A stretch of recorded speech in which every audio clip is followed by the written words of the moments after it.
Hey, this is Todd. I just want to let you know right before we listen to this here episode that Jared informed me that he wanted to share something with you listeners out there. 15% off all pickups on my website, everyone. Which is hilarious because he just wrote this thing down for me to say. And I said, do you want to say it? And he goes, no, you say it. So now he said it. Anyways, yeah, so that's 15% off all the pickups on his website through December. Use code KNOBS, KNOBS, and you will get a sweet deal from Brandon Wound Pickups.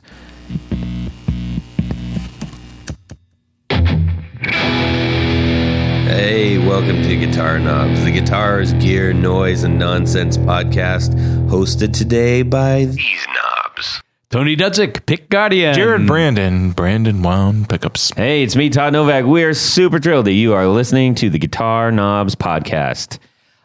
We have a super great episode this week. We've got a super great episode every week, doggone it. I'm just going to go ahead and say that. Yes. We got somebody very special online. Hey, this is Scott from S&K. Hey. Scott from S&K Pickles. Pickles. I'm sorry. What? I don't know why I said pickles. Okay, let me try that again. One more time. Yes, we've got Scot DeBockler on the line from S&K Pedals. We are really excited to dive in to understand what his pedal world is all about and the pedals that we have in front of us. Gentlemen, we've got a couple of announcements just real quick. I just want to do a humongous shout out to Doug Christ, who is one of our patrons on Patreon.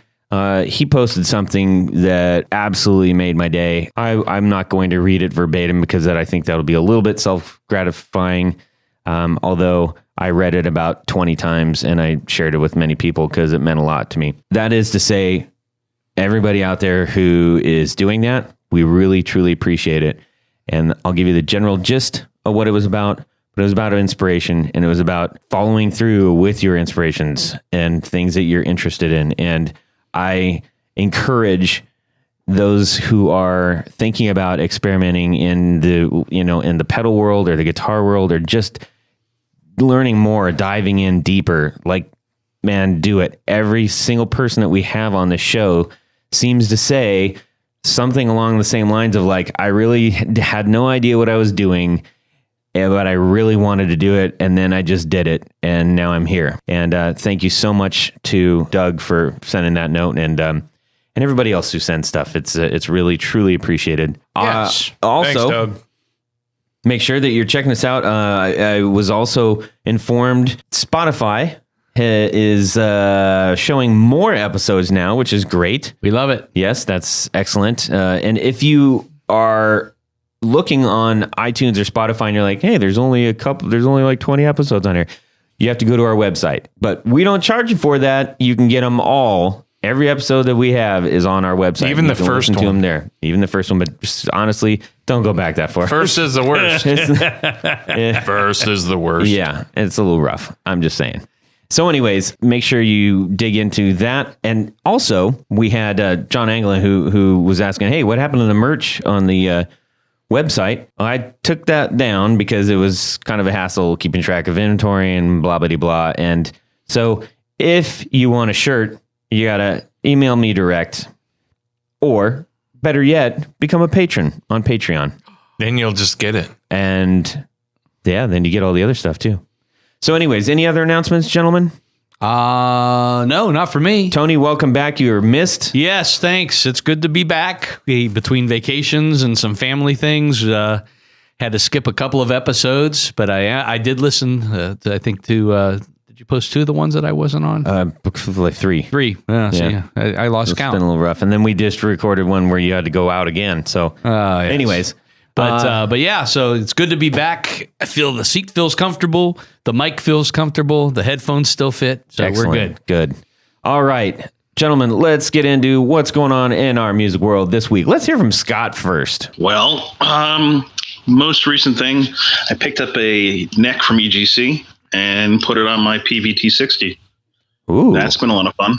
Nice. That's a natural finish T60? It's red, Ooh, a red even one. better. Okay. factory red. Really? Yep. I don't know Yeah. that I've ever seen a factory red one. I think I have. I had a brief moment in my life when I actually had 8 T60s. Really? Yeah. What?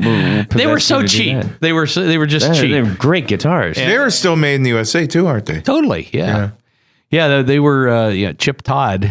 That's the T and the T60 and the T40. Worked for Hartley Peavey. And, those, I mean, And the T15. and the T15 And and the the T30. 20 and the 27 Yeah. and the Ts. 26, all the T's. What differentiated those model numbers, like pickup configuration or the type of wood or? Yeah, well, I mean, some of it, like the T15s were like the student model, so they were a little, they were short scale, smaller body, usually had the amp and case. Okay. Kinda like And, the old and Dan Scott, you Electros. have the T60? Yeah. Nice. So tell us a little bit about that. Yeah.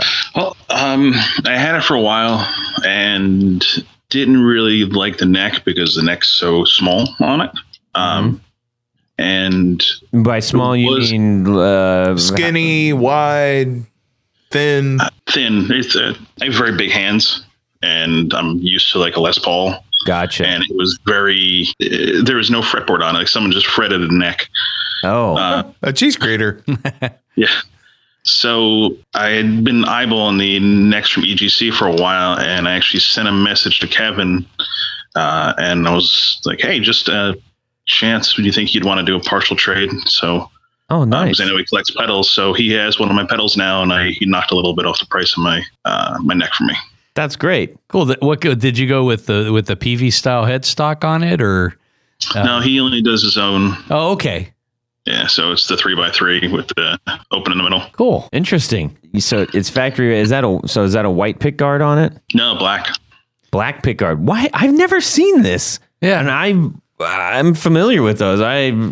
That's one of those models that I almost bought like 5 times and I just didn't. They made a factory blue model. I've seen the blue. They made a factory white model, but and a red one. Most of them are most of naturals. them are natural. Yeah. Occasionally you'll see these sunburst ones. Oh, that's right. Yep. Sunburst as well. Yeah. Cool, man. Tony, how about you? Well, okay. Hopefully I'm not going to steal Jared's No. thunder. Okay. No, you won't. So last night, Joe Bonamassa was here in Columbus. Who? Joe Bonamassa. You might have heard of the guy. Is he a magician? Yeah, I think he is. He does Okay. pull a rabbit out of his ass every once in a while. This time for sure. But so anyhow, he was here at the Palace Theater in Columbus, and I've done a lot of work for Joe over the years. And when I found out he was coming into town, I said, "Hey, can you hook me up with some tickets?" And he said, "Sure, not a problem." And then day of show, I said, "Hey, is there a good time to come down and say hi?" And so he said, "Yeah, come down about 6:00." And I said, "Okay." So I brought my Flying V. It's a 58 replica. And I had him sign it. And That's rad. And he was actually a little hesitant to sign it. He said, Yeah, he was. He said, "This is a really nice guitar. You sure you want me to ruin it?" And I said, I'll sign it under protest. So that was pretty cool. But we got to hang with him for a little bit before the show, and then we had really good seats for the show.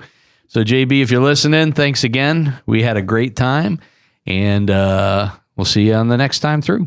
That's cool, man. Yeah, that was my first time meeting Joe, and he was human and laid back. I mean, more so than what you would think of any celebrity, you know? Yeah, that was a good time. How about you, Jared? Oh, okay. All right. So again, with the Jazzmaster projects, again and again and again. I still have to order you a neck, don't I? Yeah, that second neck. That's coming soon. Okay. But anyway, I one of the guitars could be put together right now. If I really want to push it, I just need a trem system and a bridge. And when you think of building, a Jazzmaster type guitar, and you want the best stay in tune hardware, you automatically think of Mastery. I do. And then when you go to price it out, you're like, okay, what else is there to choose from? So I mean, I almost went on there and bought the stuff, and then I thought, I'm going to search around, and I called up our good buddy Chase with Chasing Vintage, and I'm like, hey, I know you have experience with this stuff. What do you think of the Mastery stuff? Is it worth every penny buying? He says, yes, it is. However, you could get away with the stuff they sell at Stuart McDonald. And I know Tony's giving me this funny look, but it's true. He said, yeah, if you buy the system from StewMac, I know how to, shimmy this or shave off that, or I don't exactly remember what he said, but he said he can, fudge the thing so it just stays in tune all the time, just like a Mastery. But, he says what sells the guitars are the Mastery, though. Yeah. Well, I think the Mastery bridges, especially, although I haven't used their Jazzmaster tremolos, but I'm sure they're every bit as well made.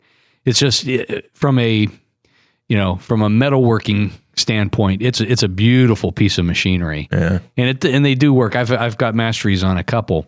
Another thing that you can do if you're going to use a less expensive, whether it be a Fender or the SnewMac or All Parts or WD, whatever, is use a Mustang bridge in place of the rattly Jazzmaster Jaguar bridges. Those, they're a lot better. And then there's also a couple of options there too.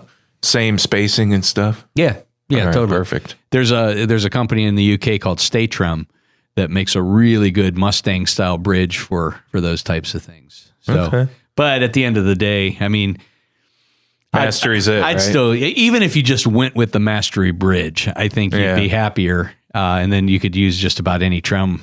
I just see that, but it's a lot of dollar difference. It is. It's considerable. Yeah. So that's kind of what I was mowing over this week. Interesting. I can dig it. How about you, Todd? What's going on in your world? Well, I have a sort of an indirect guitar thing. I recently traded. I like trading things, and especially when it comes to guitar things.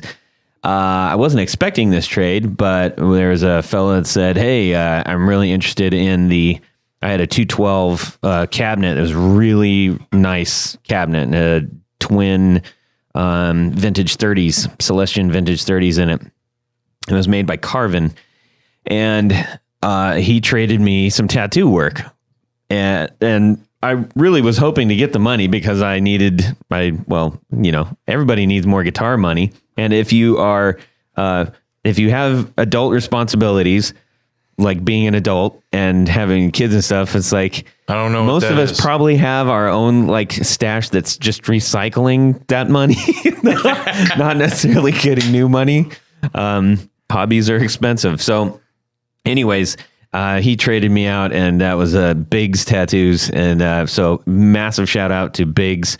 He did an awesome job. I got a Musashi style Ronin Japanese character. So I'm really happy with it, and that was kind of fun.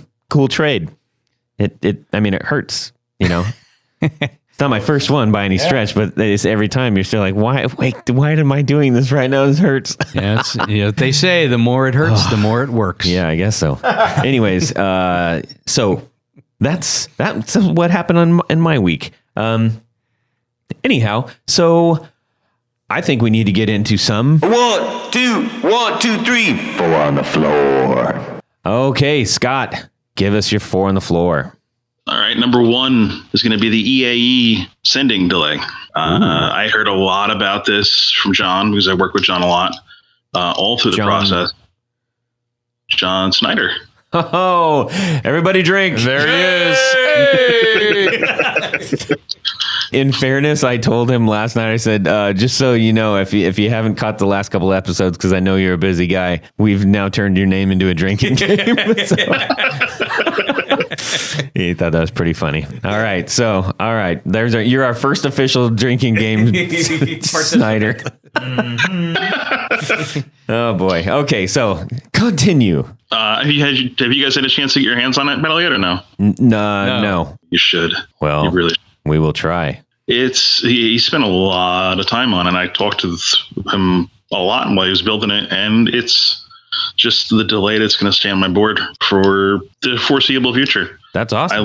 I like a lot of delay pedals. I have a lot of delay pedals on my board right now, actually, but a lot of them get cycled out, and that's the one that's going to be sticking around. Okay, that's cool. So what is it about that one that is just doing it for you? It's got a really nice preamp in it, and it gets a nice little bite to it, and nice little overdrive to the repeats, and it's just dirty enough, and it feels good, you know. Cool. Is that a big footprint, or is it a standard size box? No, it's a bigger footprint. It's closer to it's think of like a memory and kind of size. Okay, yeah, gotcha. Not unlike your pedals. It's a little bit bigger than mine. Okay, gotcha. Excellent. Well, you like delays. What do you got for number 2? Another delay is going to be the Caroline Kilobyte. Okay, yep. We get that one's been on many, many times. And Philippe, listen, we just email me back and get on the dang show. Like Caroline comes up all the time. Totally. And I've told him that. And he's like, I know, I want to come on, but we got to get him on the show. So somebody give him a big elbow, a nice cuddly elbow to the old ribs, and get him on the show. So tell us about what you love about the Kilobyte. It's a different kind of dirty from the Sending. I don't like anything too clean with the delay, and they're both nice and dirty, and I really like the Havoc, he's calling it on that. Yes. So yeah, that's why. It's a pretty unique pedal. I mean, there's a reason that has come up on our 4 on the Floor so many times. I actually have a bunch of his pedals too, and I use the heck out of all of them. Are they all on your board currently, or just around? All on one of my boards. Wow, I covet that board. What do you got for number 3? I wanted to do a reverb, and it was hard to really pick, but I really liked the Adventure Audio whatever, and I was really shocked to hear when they said it was their lowest selling pedal. I know, right? I was too. I mean, I was shocked, just like you were. We were both shocked. Ouch. I was shocked in real time. That was the only difference. It just seems like such an accessible pedal comparatively to their other ones, you know, that is like, how is that the lowest selling pedal? Really? So, yeah. It's a great feature set. It's a great price point, and it's well built, and I've never had a problem with it. It's a good way into the brand too. I like when pedal builders, have something that is an entry pedal into the brand, because all of us, we like brands. We like, once you decide that you like something, you kind of gravitate towards more of that. You like to champion the brands that you like. Tony Rickenbacker, whatever. What? And it's a way to hang on to feel closer to the brand. So I think that's true. Yeah. I think everybody likes to do that. Yeah. And that was actually my first Adventure Audio pedal. There you go. See, it was perfect. a gateway pedal. Yep. Interesting. And you're, I'm assuming you're friends with the guys there? Yeah. Cool. I talk to Christian now and then.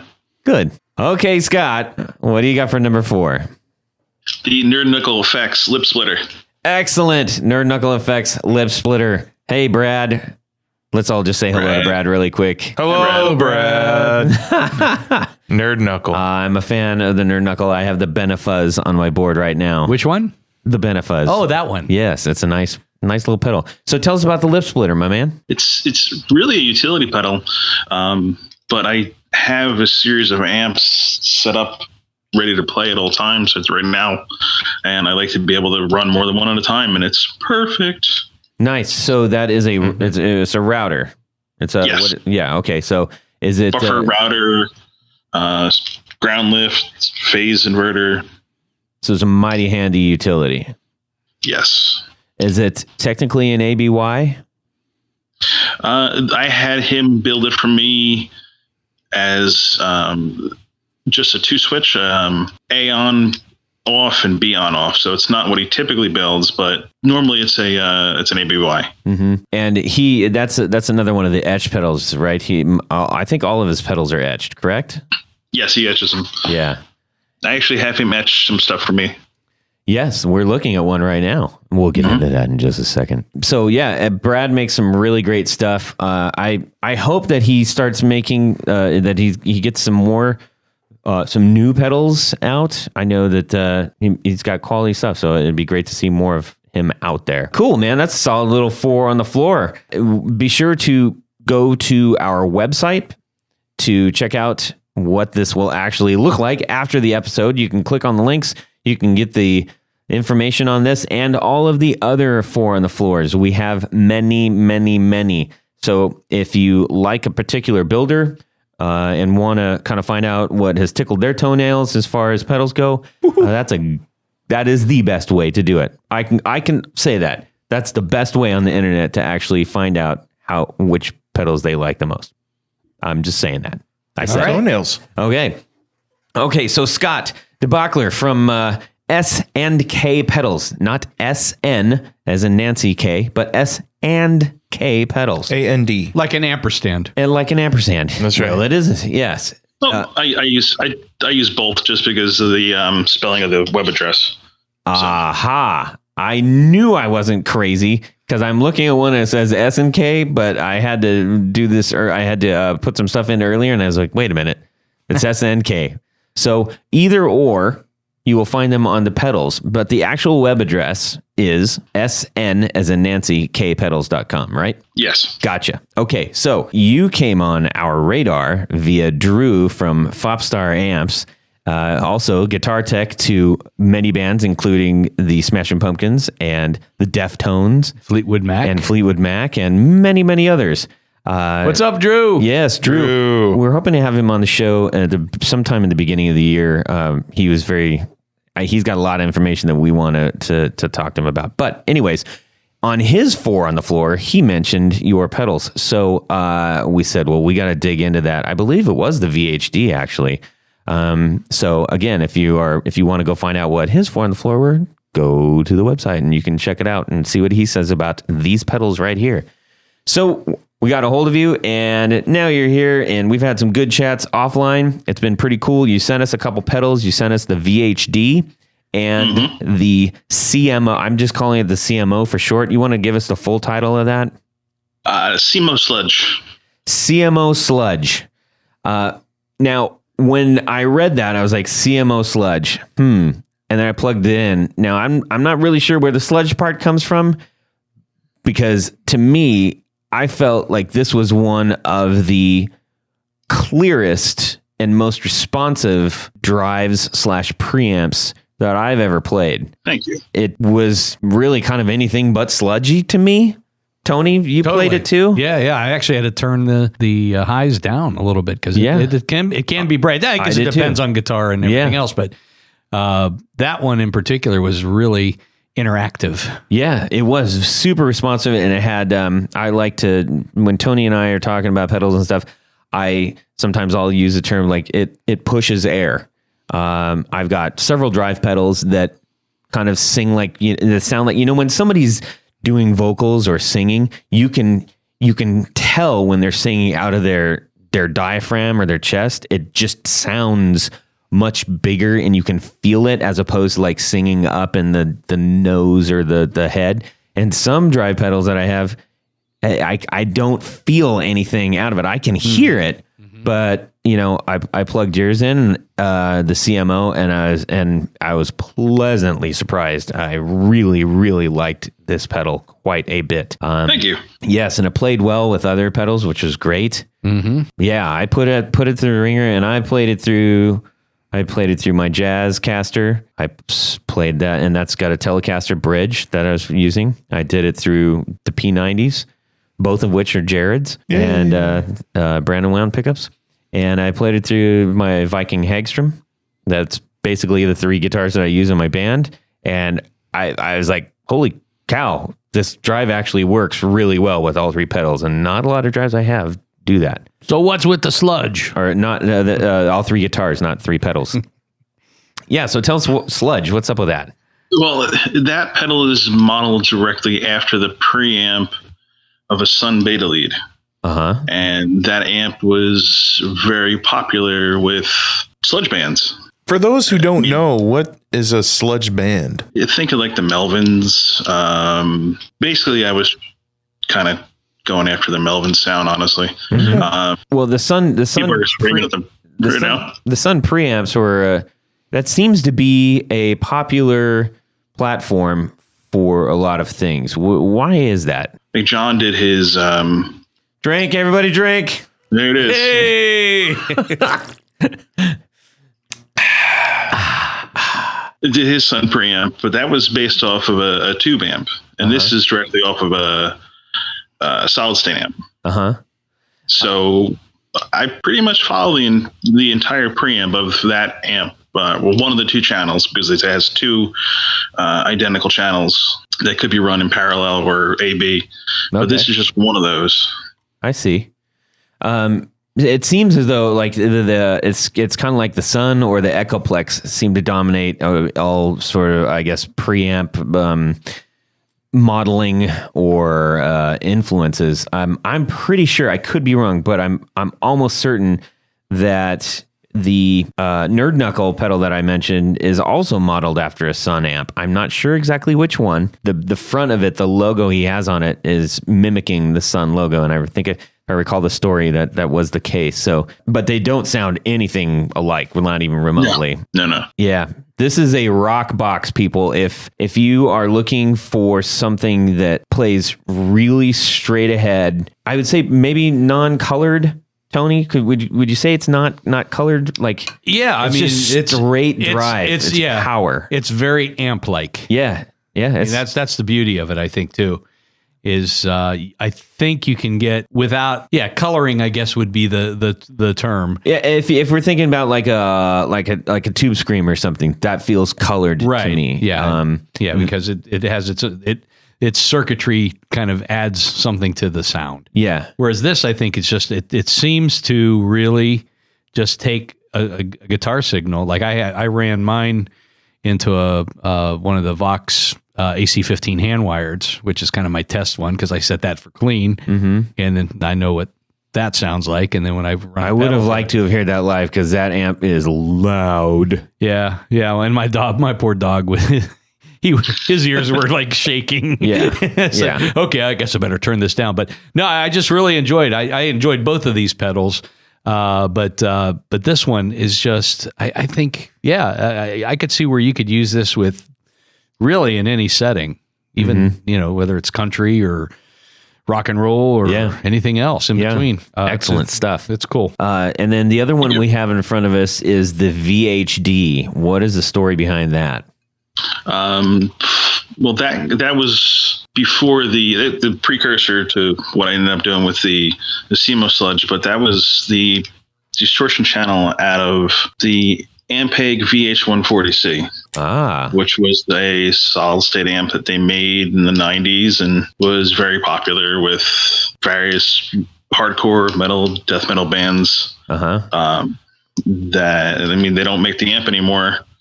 If you can find one, they're only about $300 for the head, but that's if you can find one that's still working. Interesting. Oh, wow.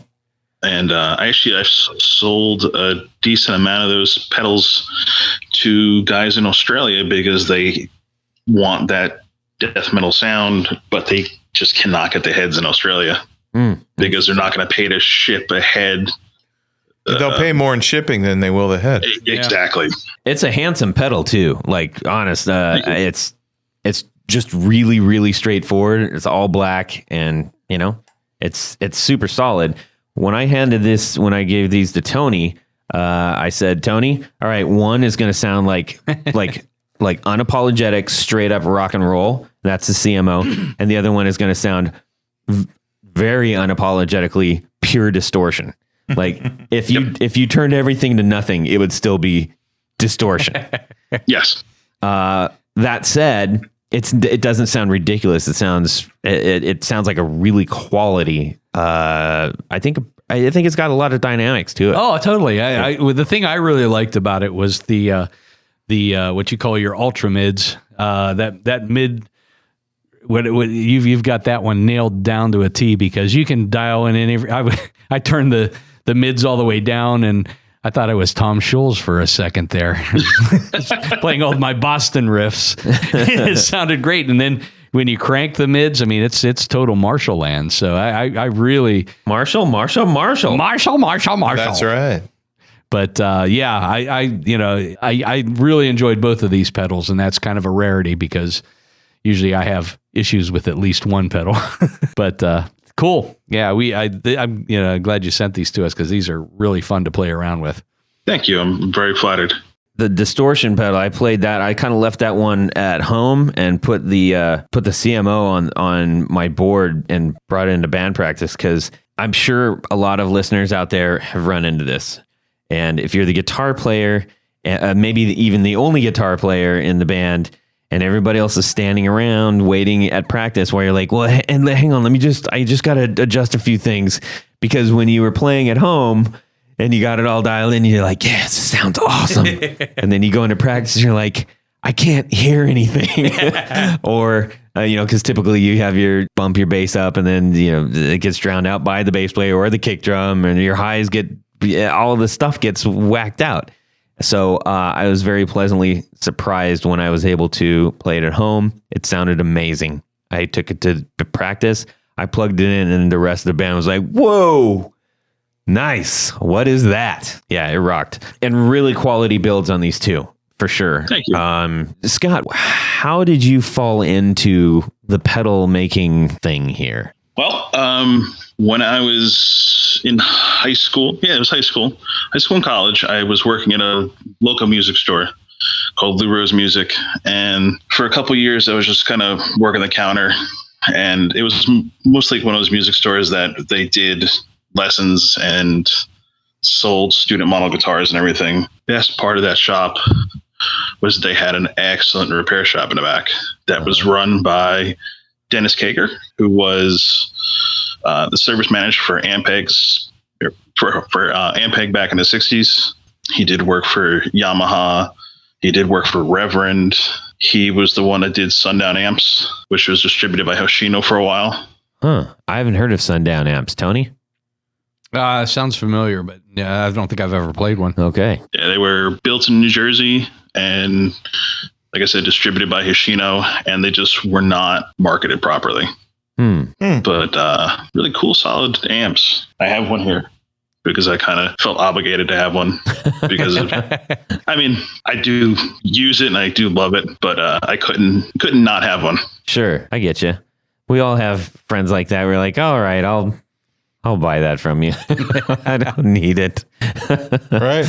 Like I say, I was working in the front of the music shop, eventually made friends with the guys in the back, and he picked up on the fact that I did have like a mechanical aptitude and was good with my hands and everything. So he brought me back there, and basically that's where I learned how to solder and work on amps and everything. And that was through part of college. I started modifying wah pedals and boss pedals and everything. And that kind of kept me going on it. That's kind of tricky too. I've modified a boss pedal or two, and those are little tiny boards for the, and they're not exactly the easiest things to get out of those cases. They don't make it really easy on you. And it's just really easy to cook one of those boards. Yeah. Luckily, they're cheap. Well, I guess that's a good, if you can, I guess, do really well on those early on, then you pretty much got it made for everything else. Yeah. And then, it moved into kits and everything and picking stuff up by just reading as much as I could on the internet and picking people's brains, and basically just slowly moved into wanting to build my own stuff and trying to build my own stuff, and met people like John. Hey! Oh boy. Yeah. So when you were, when you're talking about meeting all these guys, at this point, are you already building pedals, or you were thinking about it and you were inspired by talking with them and they helped you? What was that interaction like? I was still building just kits, modifying stuff. Hadn't really branched much into building anything original or unique. Going on to like tag board effects and building boards one at a time the hard way. Mm-hmm. And it wasn't until, started talking to the guys via Facebook that I learned Eagle CAD and started building my own boards, and oh, okay. Kind of took off from there. So you weren't necessarily were you doing like breadboarding at that point, or you just went straight into digital programming? I think I probably have breadboarded one thing in my entire life.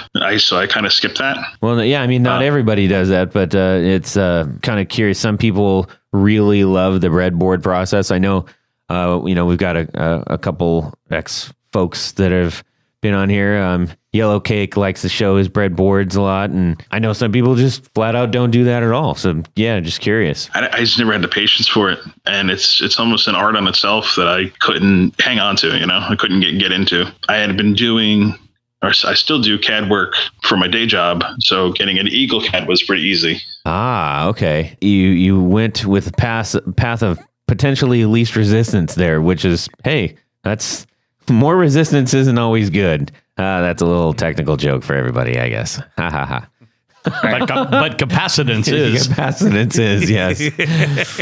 Yeah, cool. I'm curious when builders talk about the building state. It's one thing to say, I know a sound that I'm going for, or I know a kind of either functionality that I'm trying to do with the pedal. Then they either meet with the breadboard factor, or as you're talking about, the CAD factor. I had a good understanding of how schematics were laid out and everything, and I understood them. I think it really started with I was modifying like a MX Distortion Plus, and I was like, okay, I modified it so much I couldn't really do much more without destroying it. And I was like, well, I need to make something out of this. I want to make something a little bit more permanent.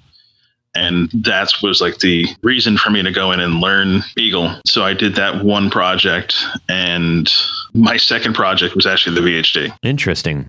So it was a little bit of a jump. So note to self not to myself, but other selves. Note to other selves who are, thinking about getting into pedal stuff. I know that the CAD is so much more accessible now than it used to be. Oh, totally, yeah. It seems like much more people have a greater exposure to that now. So the idea of having to learn pedals through breadboards, it may not be for you. So then that's okay. You don't have to. Yeah, it's the accessibility of board manufacturers at this point, and it's really stepped up in the past couple of years. Because I actually saw a note on like a Facebook memory of trying to figure out how to get boards made at one point. And it wasn't that long ago that I was trying to figure that out. Can you explain that process a little bit just for us real quick? You start with your schematic, and you have to have your schematic finalized. Each of the components that you're putting onto your schematic has a package attached to it. Right. And just for those who don't know what a schematic is, that's basically the layout of the actual circuit board. Yeah, the connections between the power, the input and output of the pedal, resistors, capacitors, etc. in your circuit. Those have what is called a package attached to them, and that is something that represents whatever, if it's a quarter watt resistor, doesn't matter what resistance it is, it's one size, but it gets a little bit trickier when you get into which capacitors you're going to pick. Right. So that's probably for me, was the biggest learning curve, was spending time digging through Mauser and digging through like Small Bear. Which are sites that provide those things, right? Yes. Yeah. It started with Small Bear, and when I learned more about it, it was easier to go dig through Mauser and all their drop-down menus to try to figure out what you need. And I ended up building myself a database, which I shared with a lot of people that I'm friends with. Yeah, that made it a little bit easier for a lot of people to get what I considered good component selection. And so you knew what you're starting with, you knew which packages you had to pick and everything. So once you have your schematic finalized, you jump over and start creating a board. And for me, it was a lot of trial and error, just laying out the board, trying to make the connections between it. So you have, your input where you want it, where your output where you want it, and be able to make all the connections between the components properly. Right. Because that's a whole other thing. Is like, it's one thing to design the sound for something, but then you also have to think about the physical placement of everything. So next time anybody cracks open one of their pedals or is looking at the pedal layout, especially if it's something that is a little bit more complex in the actual layout of the knobs and stuff, you might want to appreciate the effort that it took to do that, or even just to have a whole bunch. You've got 5 knobs in a row, and your output and your input and your power basically all in the same area on your pedals, that's not easy to do because everything's all jammed up in there. So appreciate the art, people. Yeah, I'm lucky that I have a good grasp on being able to move things around in my head in 3D. And beyond that, I spent a lot of time with a pair of calipers and just, a little time here and there at my day job trying to figure everything out. Mm-hmm. We'll edit that. There was a good. I don't work there anymore. Oh. But there was a good amount of time where my lunches were spent, like planning out the VHD, trying to get it where I wanted it, and doing layouts for friends and everything, and kind of just going here. Yeah, this will work. Let me know if it does or doesn't, and we'll take it from there. And it was just throwing my knowledge out there and trying to collect back as much as I could as feedback to see how I was doing with it. Right. Was it hard to source the boards? I imagine that's always something in my head that it's just like there are a lot of prohibitive steps for doing this in my head because I don't know how to do much of any. I like doing little mods and repairs and stuff. That's a lot of fun. But the idea of saying, "Oh, I'm going to make this from scratch," no, obviously that is not my bag of chips. But it seems as though the hardest thing to do is lay out the actual board and then get the board made. Although obviously and get a lot it of to people fit do inside of a box, and then get it to fit inside of the box and all that stuff. And sourcing the at this point, it's actually really easy to get boards made. I actually had some boards show up today that I ordered a couple weeks ago, but there's a company, I believe they're in Portland, called Osh Park, OSH Park, that does all the purple boards you'll see, and people that make short run builds or something. And then there's a couple of companies that are based in China, Easy EDA and Seed, which is 3 E's in it, and it's really user friendly. Oh wow! And once you learn the steps of how to prepare the file that you get out of Eagle to work with those companies, like Ghost Park just takes what your Eagle files and will make you a board. Interesting. So it's really accessible at this point. And I think people are having fun with that right now. A lot of times you'll open up boards and they'll have some little fun saying on it, or they'll be shaped interestingly. I know like Beatronics is going like off the wall with those things. And so are several others. So it's cool that builders like yourself are able to say, I'm going to have fun with the sound, I'm going to have fun with the packaging, and I'm also going to have fun with the actual electronics. That's pretty cool. It's one of the ways to just kind of put your stamp of like your thumbprint on it, Yeah. It's easy for someone to go in there and unfortunately try to copy some stuff you do, which, I mean, you can't really copyright a circuit, but you can show what you can do through your board layouts and how your pedal actually sounds, Now with your pedals, these ones are pretty different looking. Are you at all motivated by having sort of a recognizable line? Is that something you're working towards, or are you just kind of making each one their own thing and letting them be? Each one is their own thing, really. I mean, it's just kind of what in my head fits. Like the VHD is black with the simple white graphics like that because it mimics what the amp itself looks like. The CMO Sludge looks like that because, I sent a board to Brad from Nerd Knuckle, and he said he was going to make some enclosures. And I said, oh, cool. If you're going to make some enclosures, do me a favor and send me one. And he came up with the artwork on that one. I have one the board is actually shaped like a pentagram. And if you stand in the middle of it, are you safe? Yes. The enclosure itself has the same, has artwork the same shape. So the artwork lines up directly with the board inside it. Oh, that's cool. Which is funny because you don't really see it unless you open it. So I like when people open my pedals and look in there. I'm glad you mentioned that. We've kind of talked about it a little bit before, but I think if you got pedals that are made by a person and not like, obviously Boss isn't doing anything interesting or weird with the inside of their guts, but everybody that's building these pedals are putting a lot of work into it, and an overwhelming majority are signing the back of them, putting some sort of personalized touch on them. So, and if not that, just appreciate what's inside the pedal too. So crack those things open. All you got to do is unscrew it, and there could be a world of enjoyment inside. Just don't break it. Weird. Yeah, I know some of the Carolines you'll find like individually written notes in there that they'll write in one pedal and that's it. Yeah. And Earthquaker does a lot of that stuff too. And exactly. I think it's pretty fun. Pretty cool. Mr. Black does it. Yeah. And our friend Champion Lecky. Oh yeah. Oh yeah, Wooly. Oh, he has a lot of fun with that too.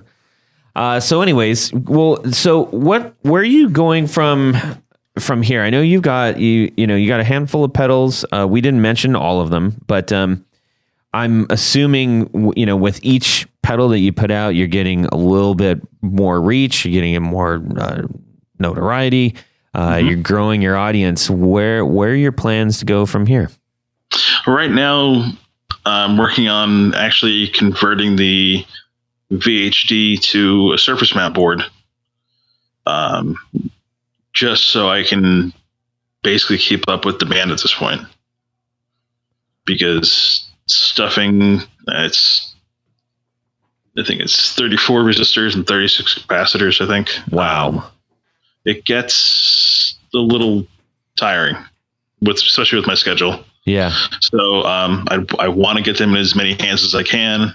I actually have the prototype done for the surface mount one, and I've been A/Bing it, and it sounds exactly the same as the hand wired one.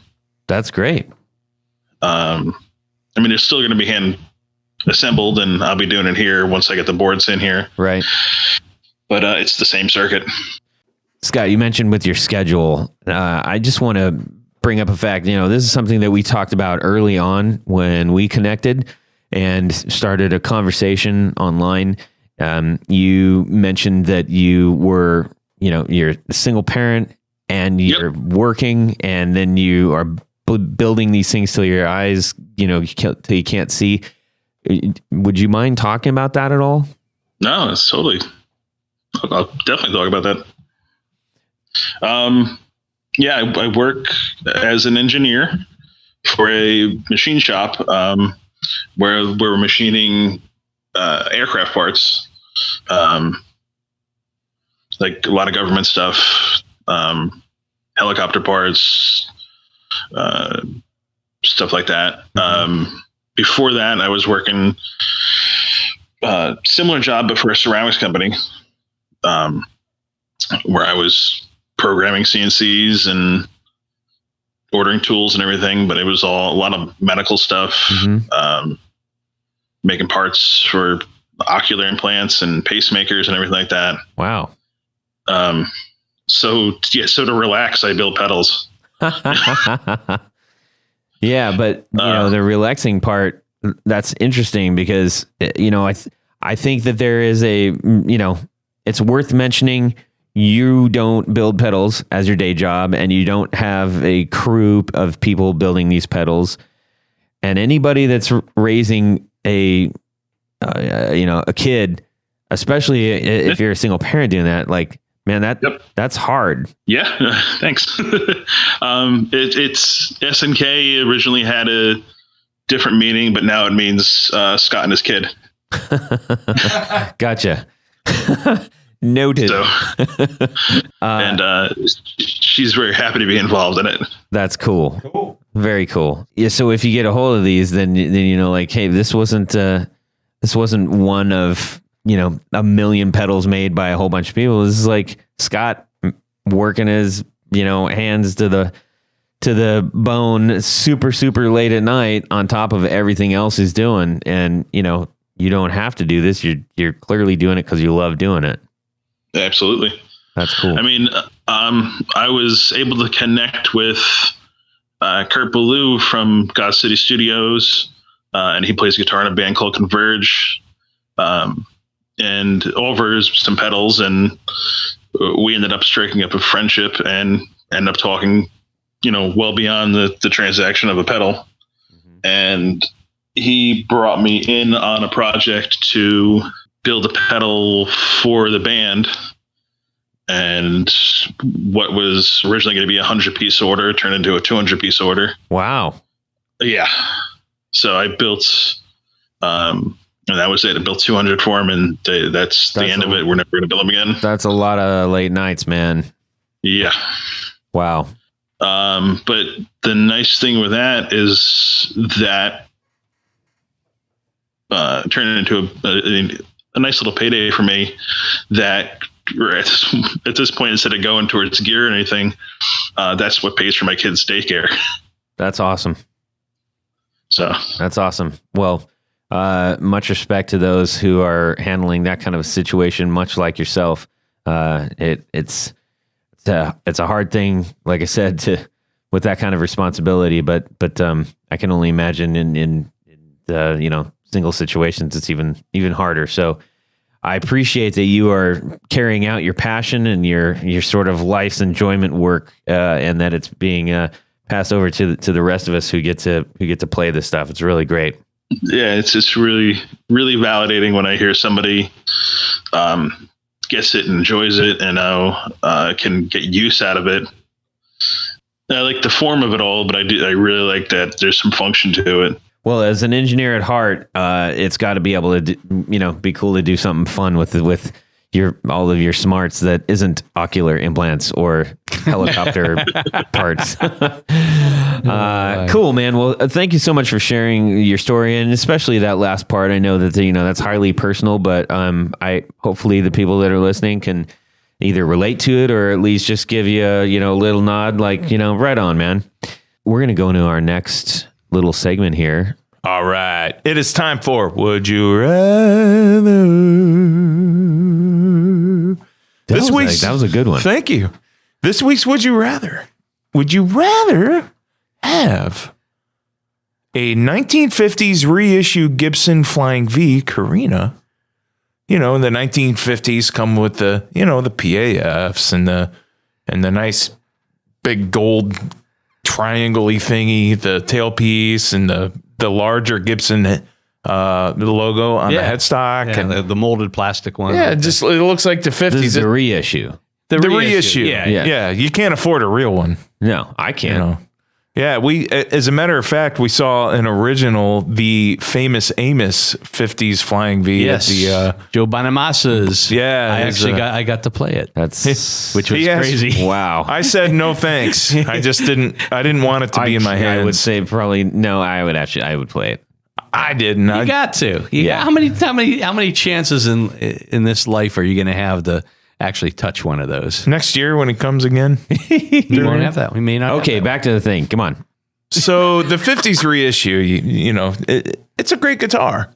Or spend a little. To be clear, is that 50s reissue that is a factory reissue, or is this just like a factory? A factory or even custom shop. Okay. Custom shop or factory. I mean, I think you're going to get around the same quality, maybe. Yeah. Okay. I don't know. Okay. Or you have a choice. You can go with the 1980s Flying V2. Curvier, carved up, choppy chop, more aerodynamic-y. Boomerangs. Boomerang pickups. That's the most notable thing about that guitar. Right, and those pickups are significantly hotter as well. And I would assume very expensive. Very expensive to replace because they only made so many of those for only that guitar. Now the 50s Flying V, reissue, that's just going to have your birth buckers or whatever, what have you, PAF style rectangle. Where these V2 pickups are very rare. You destroy one of those, you're going to be into one for $300 just to replace it. Yeah. Wow. However, it's very cool, very different. It's got a smaller pick guard, smaller Gibson logo on the headstock, just really weird shaped. you know? Yeah. It's got the scalloped scalloped edges. Yeah. It's like Interesting. they just took a 50s reissue or 50s style and they just carved it up. Kind of like an old coffee table. Kind of. Yeah, I think actually wasn't the body laminated too. So in those little scallops, That's right. Yeah. you can see the layers of wood. Yeah. Very, very interesting. Okay. Tony, you held the first one, the original one, the Amos. Which one are you going for? Well, I mean, in this case, I mean, if you're asking, would I like an original one versus No. Gotta be reissue. It's got to be the reissue. So I have always, as ugly or beautiful, depending on which way you're looking at it, as those 80s V2s were, there's just something I tend to gravitate towards the oddball guitars. Yeah. So I'm voting for the 80s V2 only because it's just, I think in this case, it's probably almost as rare as, some of the 50s and some of the 70s models. Well, the parts even. Yeah, the parts. That's the thing. I mean, those pickups, as Jared said, they made them just for rare. that model. They're All very rare. Okay. So maybe Gibson can actually reissue those. Maybe. Yeah. Or Jared. Scott, what are you doing? This is a hard call because I don't like flying V's. Oops. So I would pick the one that has the higher resale value. So I can flip it and buy another Les Paul. There you go. Wow. Jared, how about yourself? As much as I love the 50s and all that kind of good stuff, I'm just staring at the one I actually have. I'm going to go with the V2 because of the rare. Yes, because of the rarity and because of what Tony said. But yeah, they only made so many of those pickups, so I don't know. I just want to see what they sound like. I actually don't know what they sound like. I'd love to hear what they actually do sound like. Never heard them before, so yeah. Next guitar I'm show, gonna go let's with the buy one. V2. Yeah, let's go. get If on we that. see one, I'm gonna just test one out just out of curiosity. All right. Well, I'd sooner try to stick a couple cherry pits up my nose than play the V2. So It's all visual to you anyway. I want to play it. That's the whole thing. It's like I wouldn't if it was just a value thing. I'd sit in my room and or probably sell it like Scott, which would bring both of our values down. So that I don't want to hurt his chance of flipping that guitar. So I'm going with the 50s reissue by a landslide. Okay. All right. We'll see who's right in the long run. I guess so. Okay, so let's see here. Scott, where can folks find you? Easiest place is www.S&Kpedals.com. And you can also find me on Facebook, just under my name. Or there's an S&K Pedals Facebook page. I try to be as responsive as I can. So any questions, hit me up. Cool. And Instagram, pretty responsive. I will happily, that's how I got a hold of you. So, Tony, how about yourself? Well, let's just say you're looking for a custom pick guard. Mm-hmm. Maybe you want to change up the materials. Maybe you want to change up the pickups. Maybe you want to put in some Boomerang V pickups. Wow. Into your Les Paul. Yep. They just paid Or your $600 Stratocaster. for it. Yep. Go over to pickguardian.com and, shoot me a line. There's a link for email there. You can also check out some of the projects. I just posted today the Joe Bonamassa Flying V that this is the Flying V that Joe Bonamassa signed for me. Excellent. Some photos of that. That was pretty cool. And I go to Facebook too, but Yeah. more active All on the Instagram. places. You got to make one for this Flying V right here, bud. What's that? A pick guard. A pick guard. Well, of course I will. Yeah. Jared, how about you? Okay, so if you guys need some brand new, really cool custom made pickups or some old looking new custom made pickups for whatever, give me a shout. Jared at BrandonWildPickups.com. Brandon Wild Pickups. Right on. Tony, we have some people to thank. We do. We really need to thank these people. And I haven't done this for a while, so I can't remember, Todd. I've been doing a pretty good job. Do you like it when I do the extended version where I really Yes. create a story, if you will. I think we've got an overwhelming response on the not that version. Oh. Well, I'm glad you reminded me Yes. because I couldn't remember. I hadn't Yes. done it in such a long period of time. Well, let's just say that you like to support things like podcasts. Yes. That's right. And you've got, a little money, a little scratch burning a hole in your bucks. pocket. Here and there, a couple bucks. Head over to patreon.com and see what we have to offer. You can become a patron. You can help us out. You can make yourself feel good. You can sponsor it for someone else Yeah. in someone else's name. That would be great too. There's a couple different levels that you can do it. Each level has its own share of gift items. Yep. And the toppest of the poppest is our executive producer level. It is. Before you go there, I want to just throw out that each of the other levels are so important to us. They really truly are. And at the $1 and $5 level, like honestly, for 3 cups of coffee, you can help support us for a whole year. Yeah. For less than a used, regular, almost any old pedal, even a Behringer, whatever, you can actually support us at a $5 level for a whole year. Maybe not a Behringer, but yeah, Yeah, something an old like that. tube screamer or something like that. It all helps people. Yeah. Don't pay attention to any of the pedal comparisons that I just said. I chose 2 really bad examples.